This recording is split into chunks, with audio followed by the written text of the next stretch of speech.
আজ আমার ছিল হেলথের চেক আপ। তো 3বার চেক আপ হয়, ফার্স্টে 2টো হয়ে গেছে আর আজকে ছিল লাস্ট চেক আপ। তো আজকের ডেটটাই করা হয়েছিল।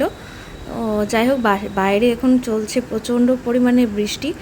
আর এরপরে যাব আমি আবার বহরমপুর ডাক্তার দেখাতে। বহরমপুরে কেন ডাক্তার দেখাচ্ছি, কী ব্যাপার বৃত্তান্ত, সবটাই তোমাদেরকে আস্তে আস্তে বলবো, তোমরা একটু সঙ্গে থাকো। তো এইদিকে দেখো, আজকে কিন্তু একদম ফাঁকা। এর আগে যতবারই এসেছি না কেন এত পরিমাণ ভিড় থাকে, আর আজকে দেখো মনে হচ্ছে যেন আমার জন্যই বসা মানে আছে আর কি, এরকম একদমই ফাঁকা ফাঁকা। বাইরে কখনো বৃষ্টি কখনো রোদ। আর এদিকে আমার মোটামুটি ওই প্রেশারটা আর ওয়েটটা চেক করে নিচ্ছেন, আর আমার যেসব ব্লাড টেস্টের রিপোর্ট সেগুলো দেখে নিলেই হয়ে যাবে। তো প্রেশার আবার আজকে একটু নর্মালি আছে। আমার নর্মালি প্রেশার কিন্তু সব সময়তেই লো থাকে, আজকে আবার দেখছি একটু নর্মাল আছে। যাই হোক না কেন, আর বাকি সব রিপোর্ট তো ঠিকঠাকই আছে।